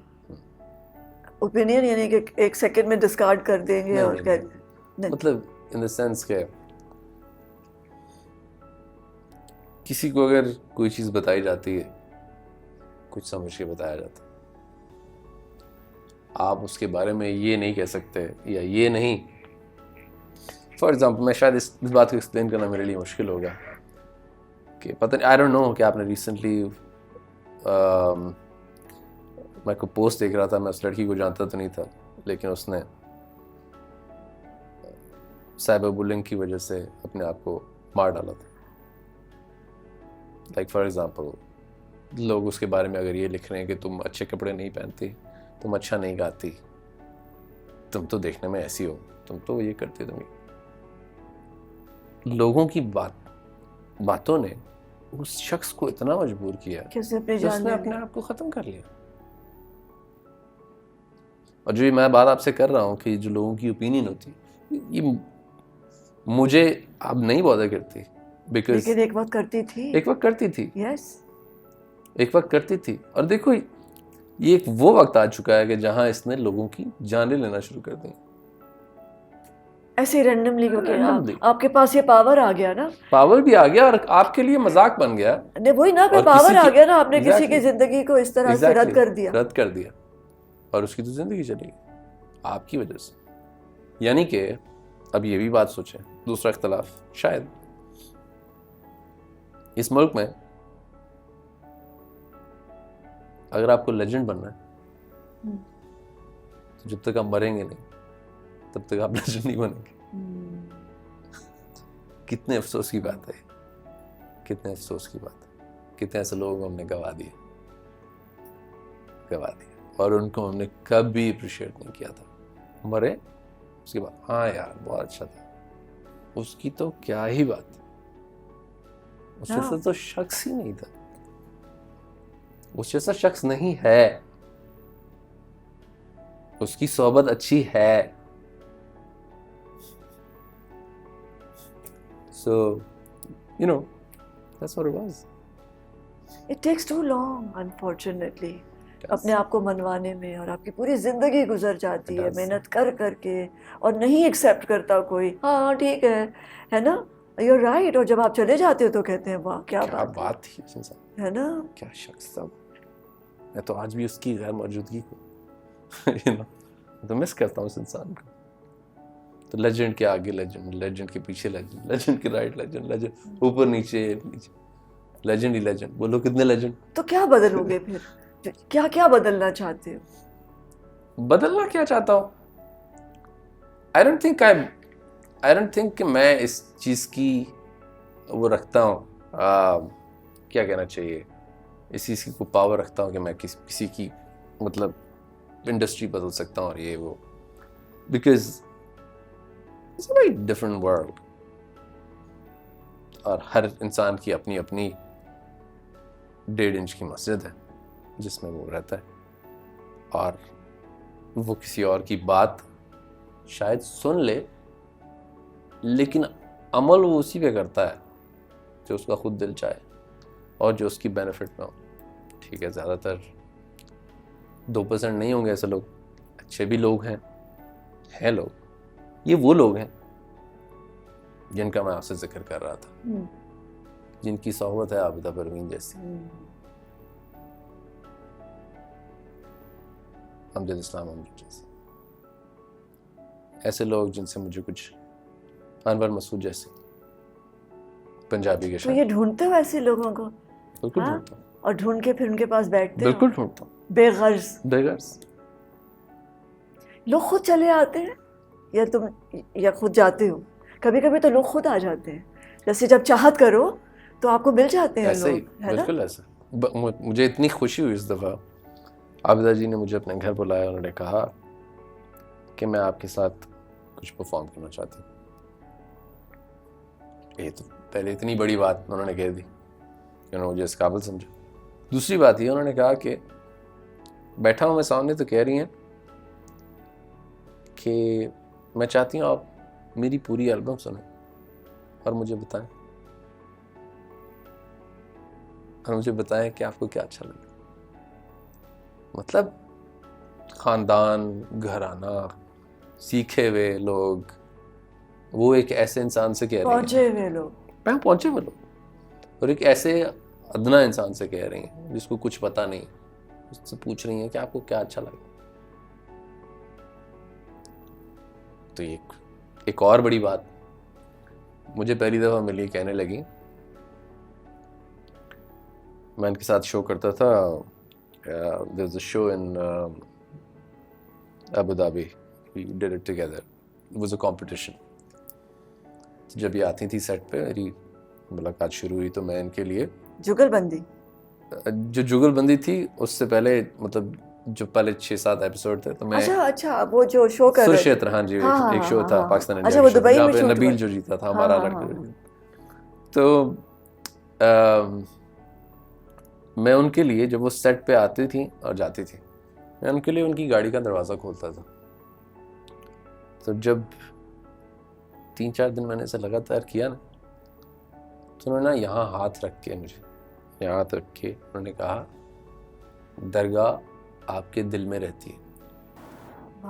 तो ये जो आप बातें जो आप मेरे से पूछ रही हैं ना कि रोना किस वक्त आता है, तो ऐसी जगहों पे आपको वो फीलिंग आती है कि हाँ, यू एग्जिस्ट, एग्जिस्टेंस है आपकी, उसका लुत्फ ही कुछ और। कहीं ऐसा तो नहीं होगा कभी कि हम तुम्हें कभी किसी दरगाह पे पाए। हो भी सकता है, बैठा है आतिफ, हो भी सकता है हो भी सकता है ना। You never know. कभी कभी मेरा भी दिल करता You है never know. कि सबको छोड़ छाड़ के You उफ never क्या जबरदस्त जिंदगी होगी, है ना। लेकिन अभी हमारी जरूरत है, हाँ। है ना। अभी हमारा वक्त नहीं आया, वो हमने हमने Probably. हमें बुलाया नहीं है। Probably. अभी कहाँ खड़े हो? Where are you today? जब I पीछे don't- देखते हो तो कोई चीज ऐसी है जो बदलना चाहोगे? I'm at a very happy place. अच्छा। Alhamdulillah. And I thank Sarah for it because, you know, she's given me a beautiful son. और जब तक वो नहीं हुआ था, अब्दुल्ला है मेरे बच्चे का नाम, जब तक वो नहीं था तब तक मैं जुस्तजू में लगा हुआ था। जब वो आया था तब मुझे एग्जिस्टेंस का पर्पस तो चलो समझ आ गया। और मैंने ये भी क्या फीलिंग थी जब इसे गोद में उठाया था? बड़ी अनरियल सी, लग नहीं रहा था, कि समझ नहीं आ रहा था शुक्र अदा कैसे करना है। जिस चीज़ से सबसे ज़्यादा मैं घबराता हूँ, मैं आपको बताता हूँ, अगर कोई मेरी तारीफ करे, हाँ। मुझे उसका जवाब नहीं देना आता। मुझे ये नहीं पता कि उसका शुक्रिया कैसे अदा करूँ। जो मेरे हाथ में था, तो जिस नर्स ने मुझे पकड़ाया था, तो उसने कहा था मुबारक हो आपको, कहते हैं क्यों। मैंने उसके कान में अजान दी। वो फीलिंग जो थी वो बहुत खूबसूरत थी, बहुत ज़बरदस्त फीलिंग थी, बड़ी पावरफुल फीलिंग थी। How old is he now? He's 4.5. Oh, what a beautiful Yes. age. पहले दिन स्कूल कौन लेकर गया था? दोनों लेके गए थे। है? अच्छा, कितना मुश्किल नहीं होता जब आप अपने बच्चे को अपने आप से जुदा कर रहे होते हैं और स्कूल के हवाले कर रहे होते हैं। पता है, बड़ी अजीब फीलिंग होती है। You don't want to go, yet you have to let go, है ना। अजीब होती है। वैसे ये मेरे लिए ज़रा वो था कि मेरे लिए थोड़ा सा आसान था, लेकिन माँ के लिए ज़रा मुश्किल था, क्योंकि आपको पता है बस अब आपका बेबी जो कैसे है अलग होना है। और वो आई थिंक सबसे ज़्यादा देर तक माँ ही अंदर जाती रही है, मतलब क्लास के बाहर खड़ी होके देखती रही है कि हाँ क्या कर रहा है बच्चा अंदर, ठीक इंटरेक्ट कर रहा है नहीं कर रहा, बातें करता है नहीं करता, अच्छा कहीं लोग दबा तो नहीं रहे उसको। वो वाली फीलिंग्स होती हैं। नाम किसने रखा? नाम मैंने रखा था। तो ये सारा ने किस तरह निकाला ये जो इंट्रोवर्ट, बबल में रहने वाला, खामोशी से मुस्कुराने वाला, कुछ ना कहने वाला है? आई थिंक उसको कुछ सुनने वाला चाहिए था और उसको मिल गया। और आई थिंक शी वाज, क्या कहना चाहिए उसको, कि she is very full of life. और हम दोनों का जो कॉम्बिनेशन था, इट रियली वर्कड, बिकॉज मैं बहुत ज़रा लेड बैक किस्म का इंसान, और जब एक इंट्रोवर्ट और एन एक्सट्रोवर्ट, एग्जैक्टली, है ना, शी इज आउट देयर, दरमियान में उनके जाके मिलते हैं, है ना, तो मजा आता। हाँ, क्योंकि उसमें है वो चांसेस लेती है। करेक्ट, है ना। करेक्ट। शी वो अपने माहौल से, अपने हिसार से, करेक्ट, है ना। इंसान का सबका अपना हिसार होता है ना, वो उससे बाहर आती है। मैंने देखा है उसको। करेक्ट। हाँ, और उसमें वो चीज़ है कि आपको वो बहुत अच्छी लग जाएगी। तो कहाँ देखा था उसे? अच्छा, फनीली इनफ मैंने उसको 3 मुख्तलिफ जगहों पर देखा, और मुझे तीनों जगह पे लगा कि कोई 3 अलग लड़कियां। Because she was different looking, exactly. different बाल और different, exactly. अच्छा. Exactly. And then I finally met her at a wedding, and we didn't get in touch. हम लोगों ने नंबर्स नहीं एक्सचेंज किए, बस देखा एक दूसरे को। फिर एक बर्थडे पे देखा, फिर दोस्तों के थ्रू जो है प्रॉब्ली हमारी जो है वो बातचीत शुरू हुई। किसने प्रपोज किया था? प्रपोज मैंने ही किया था। कैसे हिम्मत आई? कभी इतना था नहीं कि शादी पे, it was the last thing on my mind at that point in time. So I was 29, 30? It was the last thing. Or I was not ready for it. मैंने सोचा कि मैंने जब उसका we did it for about good 7 years. You dated each other for 7 years. किसी को इस बात का नहीं पता था, किसी को इस बात का नहीं पता था, not even the industry, not my parents, not none of तो my कैसे friends. मिलते थे, कहाँ मिलते थे? टाइमिंग्स फिक्स करनी पड़ती थी और इतना बिजी शेड्यूल. एग्जैक्टली और कभी एक बार एक दिन में 3 दफा भी मिलते थे. और बात क्या होती थी? बात यही होती थी कि शादी की बात नहीं होती थी, बस बस एक दूसरे को देखने की एक्साइटमेंट होती थी ना, वो एक फर्क लेवल पे होती थी. और बस देख लिया, बात की, are you okay, are you comfortable enough in your life, तुम्हें कोई मसला तो नहीं है, ये तो नहीं है, चलो ठीक है, let's do this. अच्छा कल मिलते हैं. हम कहीं थोड़ी या चंद नहीं घंटों नहीं बाद नहीं, इतनी मिलते हैं. जल्दी क्यों छोड़ा, इतनी जल्दी थोड़ी छोड़ा, ना ना ना ना, ऐसे थोड़ी.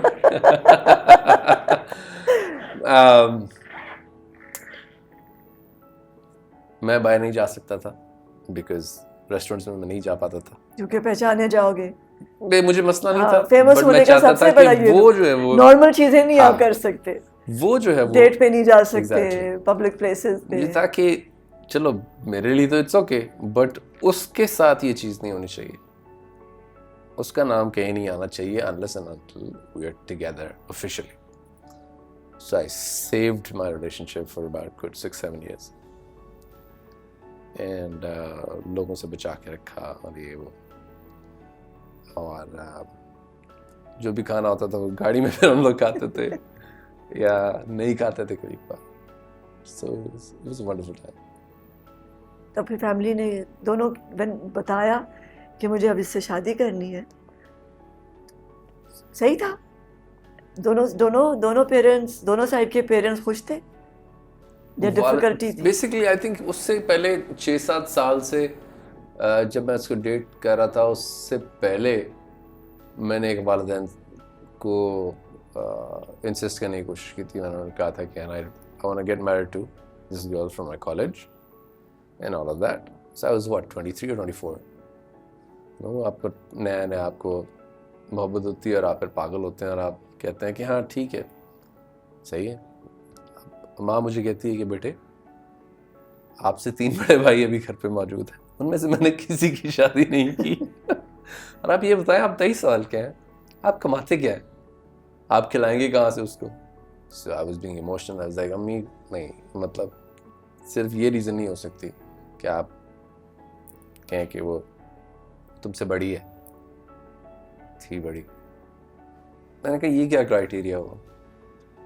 एनीवेज मैंने 2-3 दिन खाना नहीं खाया, आ गई अम्मा. मैंने कहा रोती भी आई मेरे पास, खाना तो खा लो. माँ से ये नहीं देखा जाता ना कि बच्चा भूखा रहे. मेरे से भी फिर नहीं देखा गया, वो मेरे से भी नहीं देखा गया कि वो रो रही है. हाँ. ऐसा रखे. So I gave up on cricket. I gave up on that girl. And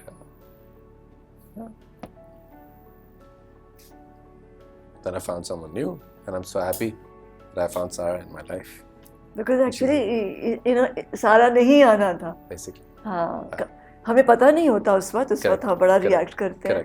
but आपके लिए कुछ और होता है इससे बेहतर. I'm so happy that she's in my life. She's a wonderful human being. So जब अम्मी को बताया कि अब ये मुझे आ गई, अब फाइनली आ गई, अब ये तो मैंने इससे शादी करनी. It was, I mean, I was 30 ना at that point in time. So मुझे उनको भी उन्होंने सब बेटों की शादियां कर दी हुई थी, उनका जो कंसर्न था वो ठीक था at that point in time.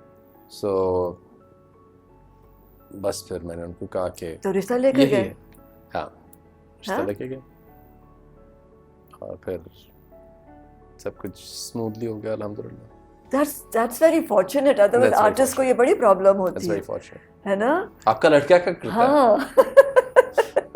नहीं जी साडा मुंडा तो गांदा है. हाँ. अच्छा चलो फिर ऐसे रिश्ता नहीं करना है ना. नहीं मुझसे तो ये पूछा तो और क्या करते हैं. तो और क्या करते हैं. जी मैं एक्ट्रेस हूँ. नहीं माय उस्मान को भी पूछा. लॉज. अच्छा और क्या करते हैं. अच्छा जी मैं एक्टर हूँ. नहीं और क्या करते हैं. और भी कुछ करते हैं या नहीं. है ना. No, but you know, कैसा रिलेशनशिप fortunate है enough. इन-लॉज के साथ? अल्हम्दुलिल्लाह उन्होंने ऐसा कोई सवाल नहीं मेरे से पूछा था. हाँ. Yeah. सारा की वालदा she is also wonderful human being. और उनको ऐसा कुछ नहीं था. They belong to a very nice humble background. तो जिसकी वजह से it was a lot more easier for me to sort of get intact with them. आज अब कहाँ जाओगे यहाँ से आगे? क्या प्लान कर रहे हो? आगे हाँ. आगे मैंने सोचा था कि आपने दुनिया बदलनी है, आपने लोग बदलने हैं, आपने ज़िंदगी बदलनी है, आपने इसको इंस्पायर करना है, आपने उसको इंस्पायर करना है. As I said, I don't want to be a legend. I just want to spend good quality time with the people I love. And I want to cherish that. I don't want to know जो आप मुझे feed कर रहे हैं TV पे 24 घंटे कि मुल्क की इकोनॉमी के साथ ये हो गया, फलाने ने ये कर दिया, फलाने ने वो कर दिया. सब कुछ आपकी वजह से किया. आप ही कर रहे हैं, आप ही हैं जिसकी वजह से ये सब हो रहा है. और आप सिवाय हमें बीमार करने के और कुछ नहीं कर रहे. So I don't want to do that. I don't want to get into that. I want to cherish my life. I want to appreciate my life. I want to appreciate my colleagues on record, all of my colleagues. जो लोग भी मेरी ज़िंदगी का हिस्सा रहे हैं, जिन लोगों के साथ मैंने कभी एक दफ़ा बात भी की है, चाहे अच्छी की है या बात या पूरी की है, चाहे उन्होंने मुझे क्रिटिसाइज किया है, चाहे उन्होंने मुझे प्यार किया है. I just want to tell them that I just want to tell them that I really, really, really admire them, and I really, really thank them for whatever difference they have made in my life. क्योंकि वो आप जिंदगी का हिस्सा थे ना, है ना? चाहे वो एक लम्हे के लिए हो या सालों के लिए. Correct. हाँ. So मुझे यहाँ से वहाँ जाना. बस बेबी के साथ खेलना है. हाँ. बीवी के साथ बहुत प्यार करना है. Exactly. माँ बाप के साथ, बहन भाइयों के साथ, Correct. कजिन, मासी के साथ. Correct. है ना? बस और दोस्तों के साथ. जिंदगी सबको जो है वो अल्लाह ताला दे ताकि हाँ. मैं उनकी खुशियाँ देख सकूं. और वो छोटे बच्चों के साथ. Exactly. वो तो अभी भी जब भी मुझे कहीं नजर आते हैं, उस वक्त वो आतिफ़ नहीं होता. उस वक्त वो इस बात की परवाह नहीं करता. वो उतरता है. कभी आइसक्रीम खिलाई उन बच्चों को? हाँ. है ना? कितना मजा आता है ना? वो जो जॉय है, वो जो लुत्फ है, वो नहीं है किसी और चीज़ में. कराची में एक दफ़ा मैंने किया था. हम लोग शूट कर रहे थे, तो हम जैसे ब्रेक मिली तो वी वर थिंकिंग कि हम जरा मैकडोनल्ड जाके खाना कुछ जस्ट हैव सम आइसक्रीम और समथिंग टू ड्रिंक. तो आई सॉ दिस किड्स ना, जैसे शीशे के अंदर से ना बाहर से अंदर देख रहे थे. फिर एक थोड़े से और बच्चे आ गए, वो गार्लैंड्स बेचते हैं, कुछ फूल वो लेके फिर रहे होते हैं, ब्यूटीफुल चिल्ड्रन. तो मुझे बड़ा अच्छा नहीं लगा कि हम अंदर जा रहे हैं और वो शीशे में से देख रहे हैं. उनको सबको मैंने बोला आ जाओ. तो वो 4 हुए, कहते हमारे और भी हैं. वो 5-6 और वो काफ़ी सारे आ गए, काफ़ी सारे. मैंने कहा आइसक्रीम खानी है? मैंने कहा मैंने आइसक्रीम खाने जा रही हूँ, खानी है? तो सो एक्साइटेड सारे. तो वो गेट पे उसने कहा नहीं. ऐसे नहीं, क्यों नहीं, आने दो, मैं लेके जा रही हूँ. जब आप बिल पे करने वाला कोई है तो आप रोक क्यों रहे हैं? नहीं मैडम. मैंने कहा एक्सक्यूज मी, हाँ जी, ये मेरे साथ है. सारे बच्चे जाएंगे, बैठ के आइसक्रीम खाएंगे जब तक इनका दिल करेगा. And we had such a blast. Exactly. और कभी-कभार वो ये कहते हैं ना गार्ड्स के, इन्होंने कपड़े अच्छे नहीं पहने. मैंने कहा तो क्या, आपने भी तो यूनिफॉर्म पहना हुआ है, क्या आप फर्क क्यों कर रहे हैं इन लोगों में और अपने बीच में? क्यों नहीं आप इनको अंदर? सर वो रेस्टोरेंट की पॉलिसी. मैंने कहा आप छोड़ दें रेस्टोरेंट की policy. That is the time where I use my क्या कहना चाहिए उसको, स्टारडम. एग्जैक्टली. ये वो वक्त होता है जहाँ मैं लाइंस में खड़े होकर स्टारडम नहीं यूज करता.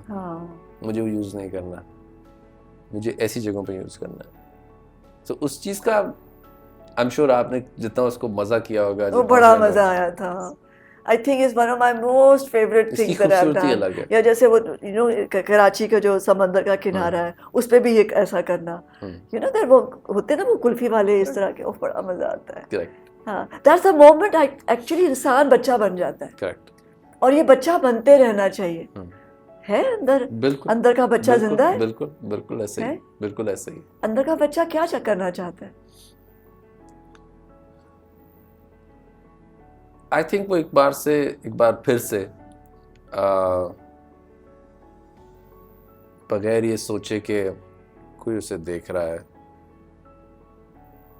कोई उसको जानने की कोशिश कर रहा है, केयर फ्री होके बस वो उसी दुकान से आइसक्रीम खरीदना चाहता है जहाँ पे वो छोटे होके जाता था, या एक छोटी सी एक कार खरीदना चाहता है,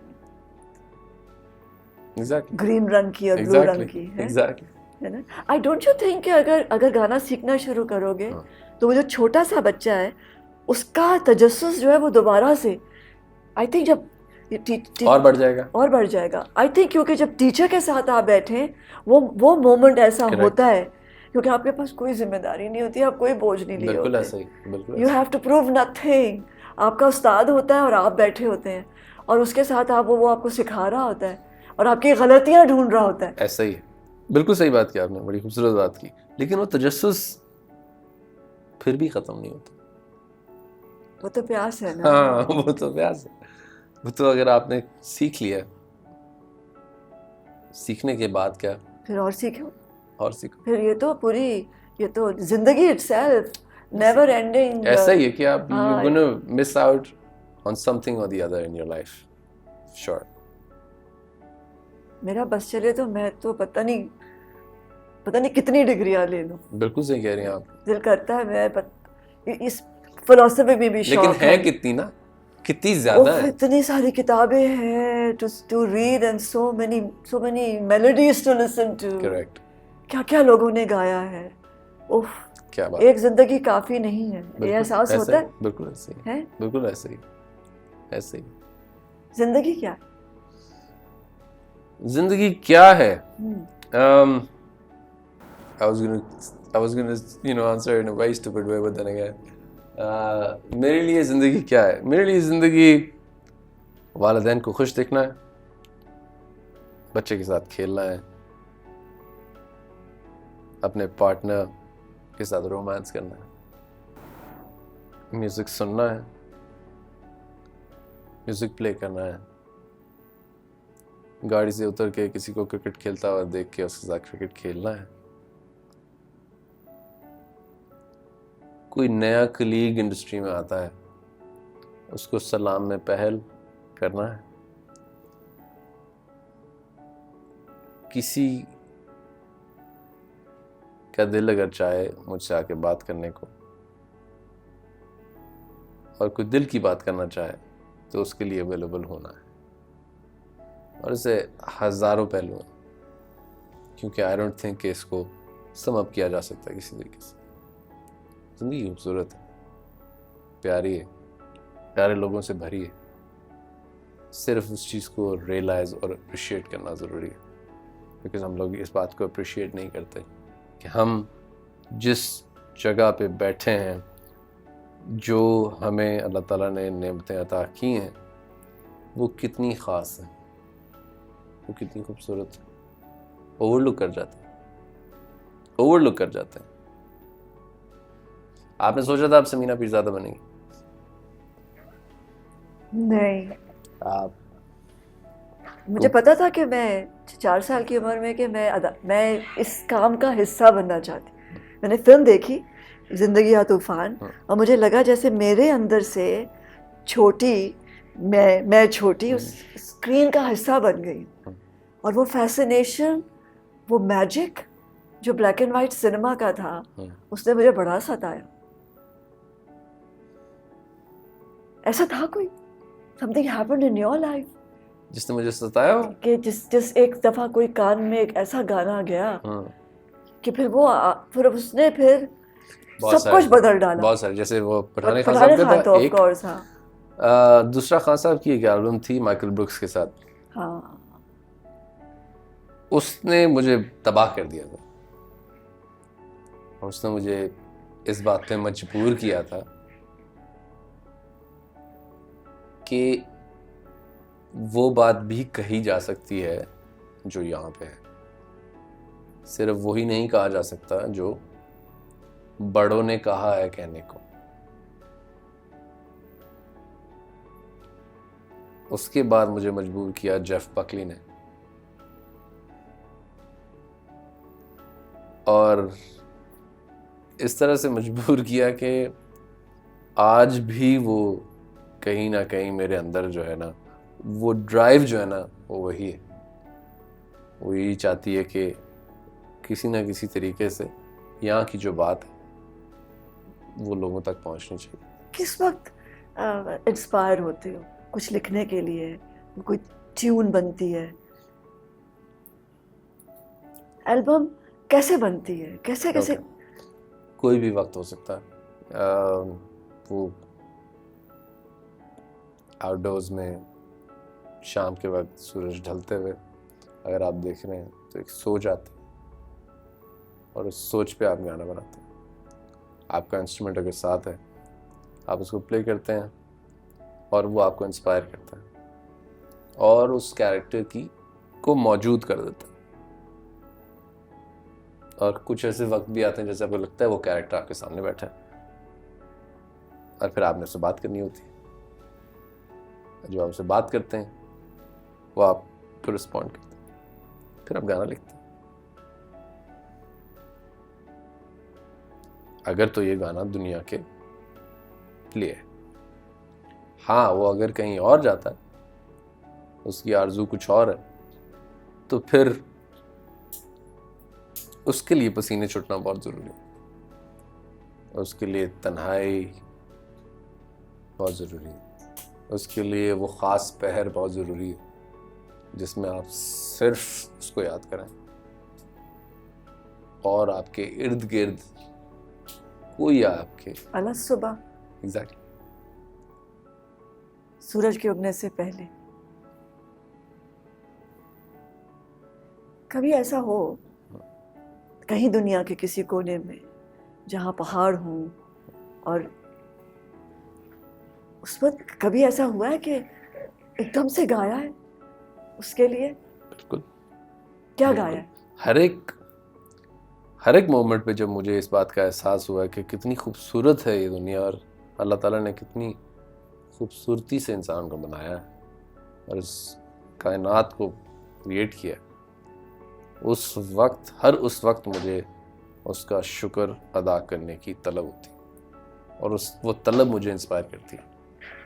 कहीं मुझे इस बात का एहसास होता है कि उन्होंने अपने महबूब को बनाया और ये दुनिया सिर्फ उनके लिए बनाई गई।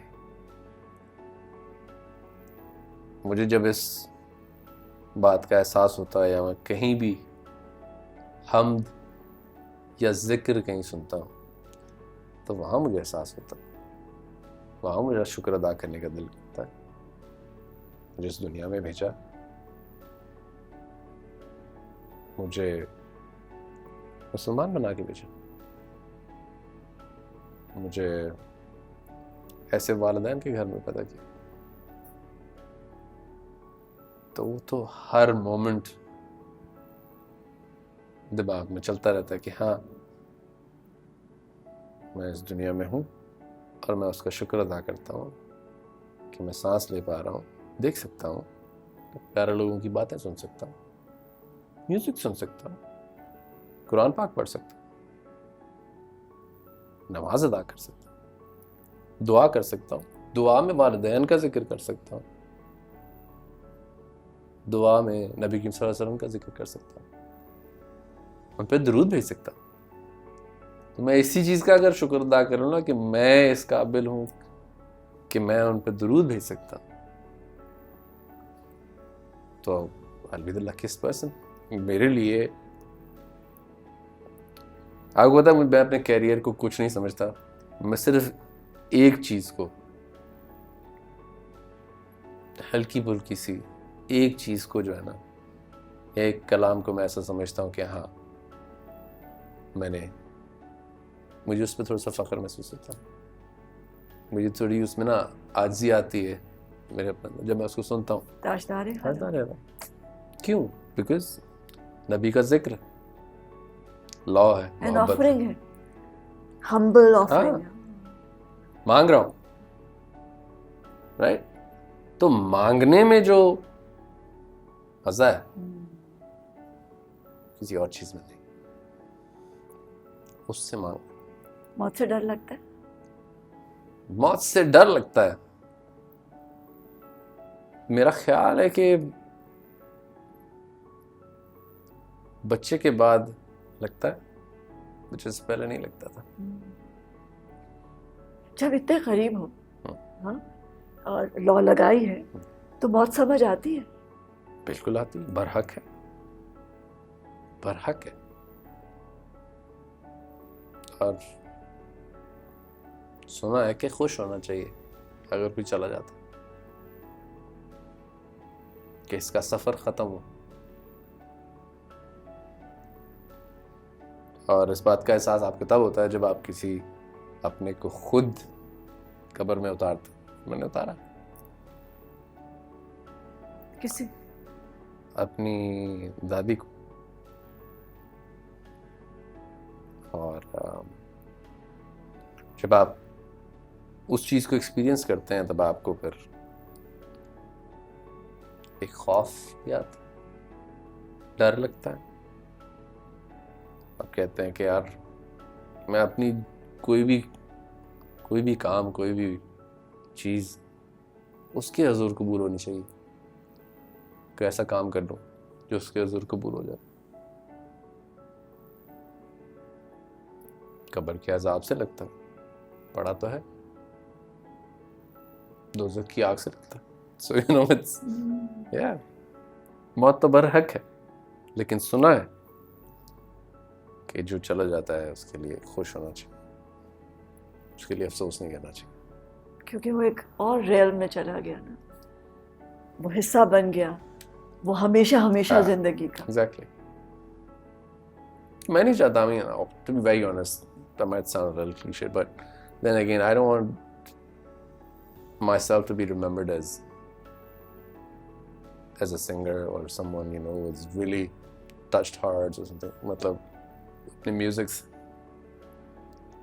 मैं लोग मुझे बताते रहते हैं कि मैं आप हमारी ज़िंदगी में मौजूद रहे हैं, ब्रेकअप्स में, मेकअप्स में, और जब हम लोग अकेले थे और ये वन ऑल दैट। खुशी होती है मुझे इस बात की, लेकिन मुझे याद करना ज़रूरी नहीं। कौन हो आतिफ असलम? कौन है? I don't know. सच की तलाश, दूर आकाश है, मंजिल पास नहीं, क्या तू मेरे पास है? Thank you. Thank you very much. Bless you. Thank you Thank very you much. so much.